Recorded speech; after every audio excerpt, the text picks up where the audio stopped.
And welcome back to the Michael Cohen Show on our continued journey to 500,000 subscribers. First, let me begin by thanking over 10,000 new subscribers. We are well past our 350,000 number, on our way again to 500,000. So please subscribe, watch, comment. Keep those comments coming. I'm loving them. And share with your family and your friends, because the nonsense, it's not stopping. I mean, LA, as an example, is having a crisis at the moment. And Trump, he's only stoking the fire and making things worse. Yesterday, around 8 p.m. Eastern Time, reports said that 500 active duty Marines were prepared to deploy. Marines? What? Prepared to deploy for what? Meanwhile, at 12:16 this morning, Trump posted this on Truth Social, though it's truly unclear which troops that he's even referring to. Let me show you what he says. In it, he turns around and he says, "Looking really bad in LA. Bring in the troops."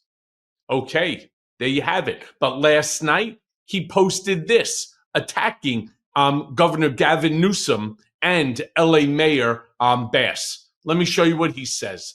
In it, he turns around and he goes, "Governor Gavin Newsom and Mayor Bass should apologize to the people of Los Angeles for the absolutely horrible job that they have done. And this now includes the ongoing LA riots. These are not protesters. They are troublemakers and insurrectionists. Remember, no masks."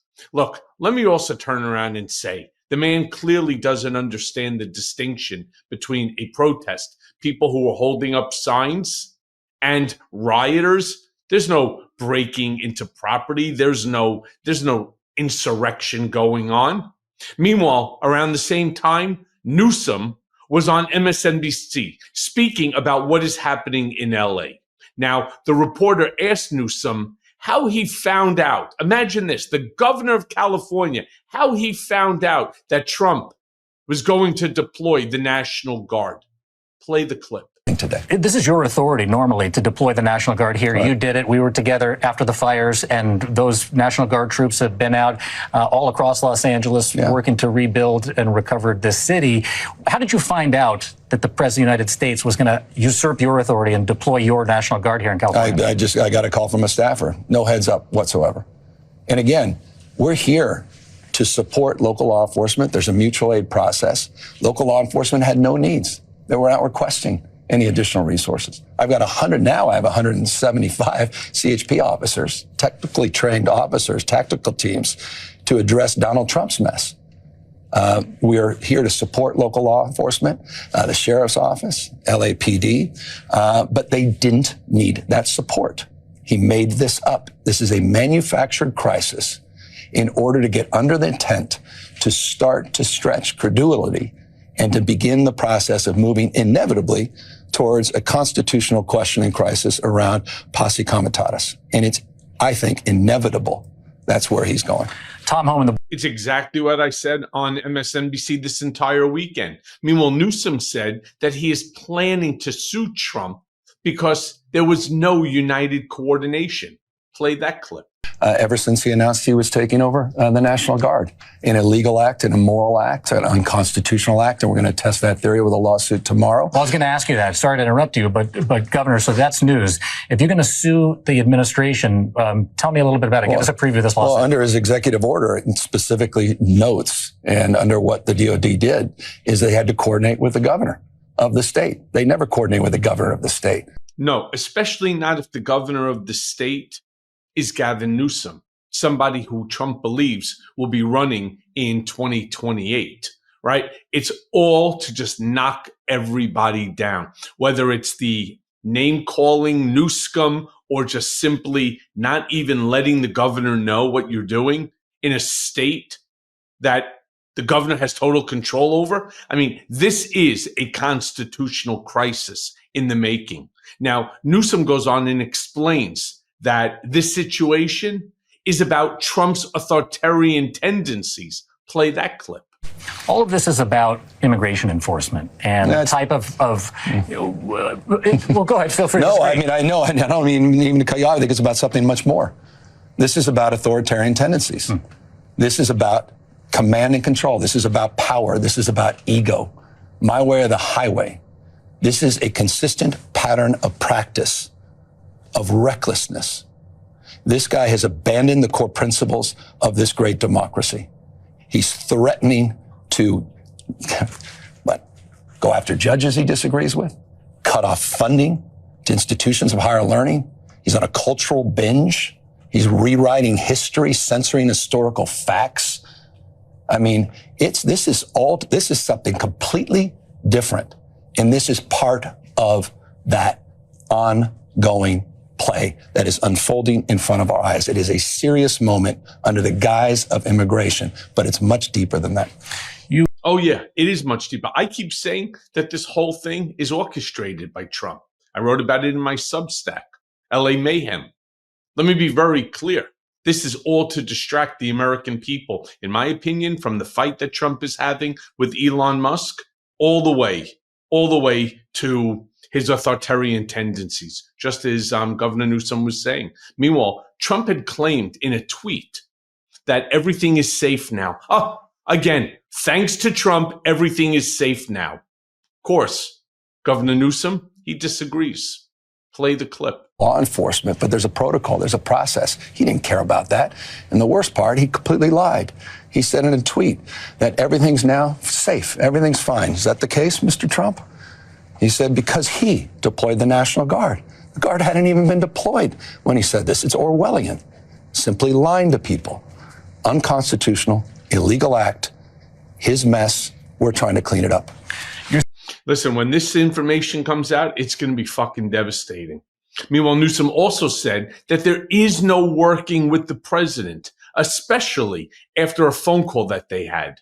Play that clip. Continues to, as always, hit you hard publicly. Just 10 minutes ago, he put out another Truth Social telling you and the mayor to apologize to the people of Los Angeles. You guys go at it pretty hard publicly, but I know you talk privately. Have you spoken in the last couple of days to the president about any of this? Yeah, we talked for almost 20 minutes, and this issue never came up. I mean, I kept trying to talk about LA. He wanted to talk about all these other issues. We had a very decent conversation. When was this? This was late Friday night, about 1:30 plus his time. After the protests had started here? After the protests, and he never once brought up the National Guard. He's a stone cold liar. He said he did. Stone cold liar. Never did. It was a very civil conversation. I've always wanted to approach engagement with the President of the United States in a respectful and responsible way. But there's no working with the president. There's only working for him. And I will never work for Donald Trump. Did you mention it all to him in that phone call on Friday? Wow. Seriously? Wow. Meanwhile, yesterday, Trump tried to claim that he spoke to Newsom about deploying the National Guard, as we know from the last clip that I just showed you. This isn't true. Play that clip. It could have gotten much worse. You have an incompetent governor. Just take a look at the train stations that he's building. Like 20 times over budget. Nobody's ever seen anything like it. So I did call him the other night. I said, look, you got to take care of this. Otherwise, I'm sending in the troops. That's what we did. Thank you very much. You have a question for Marco? Question for Marco? Yeah, Marco. Why are you smiling like an idiot? By the way, Trump is absolutely lying. He's not going to have let Newsom know, because if he let Newsom know, there's a possibility Newsom can actually stop it. Who knows? Meanwhile, Trump threatened that if California officials stand in his way, say again, we're seeing once again, it's my way, the highway, the authoritarianism. You stand in my way, you could face charges. Play that clip. California officials could face federal charges if they stand in the way of the deportation. Something that Cohen may have suggested. If officials stand in the way of law and order, yeah, they will face charges. Thank you very much. Again, right back to that tough guy attitude. Now, Trump made a truly concerning comment saying, this is what he said, here's the quote, "When they spit, we hit," which seems like eerily similar to, remember, the historically problematic phrase that he had earlier, "When the looting starts, the shooting starts," which Trump used during the George Floyd protests. Play that clip. Do you foresee those protests spreading to other cities, Chicago, New York, for example, in the next few days? We're going to be watching it very closely. And when they spit at people, You know, they spit. That's their new thing. They spit, and worse, you know what they throw at them, right? And when that happens, I have a little statement. They say, they spit, we hit. And I told them, nobody's going to spit on our police officers. Nobody's going to spit on our military, which they do as a common thing. They get up to them this far away, and then they start spitting in their face. That happens, they get hit very hard. What are the rules of engagement for federal troops? I mean, again, it makes perfect sense, right? Somebody spits, you smash them in the face with a baton, right? And I guess if they cough on you, maybe you shoot them just in the ankle. The last clip that I want to show you is Senator Chris Murphy talking about how this is all a distraction. Play the clip. It can also be true that everything that's happened in the last 7 days between the fight with Elon Musk and now the deployment of the National Guard is probably also a distraction from the main story, which is that right now Donald Trump is trying to pass probably the most unpopular piece of legislation that he will attempt to move through Congress in his first term. He's going to throw 15 million people off their health care in order to fund a massive tax cut for the wealthy. It's going to add $2 trillion to our deficit. We're probably going to head into a recession. And so I do also think he's probably doing everything he can to try to get the entire political world to be talking about anything other than a piece of legislation that's going to fundamentally change this country. So, yeah, we have to point out the danger of what he's proposing to do in Los Angeles while also keeping our eye on the ball, which is a bill that's going to transform our economy and ruin a lot of lives. Well, clearly, Senator Murphy there read my Substack, which went out at 8 o'clock this morning, but I talked about it last night on MSNBC primetime. Why is it that this is happening right now? What's the reason that Donald Trump put out these 2,000 National Guardsmen? It's not because he's concerned about signs. It's not concerning, remember what they had during Trump's rallies, mass deportation now.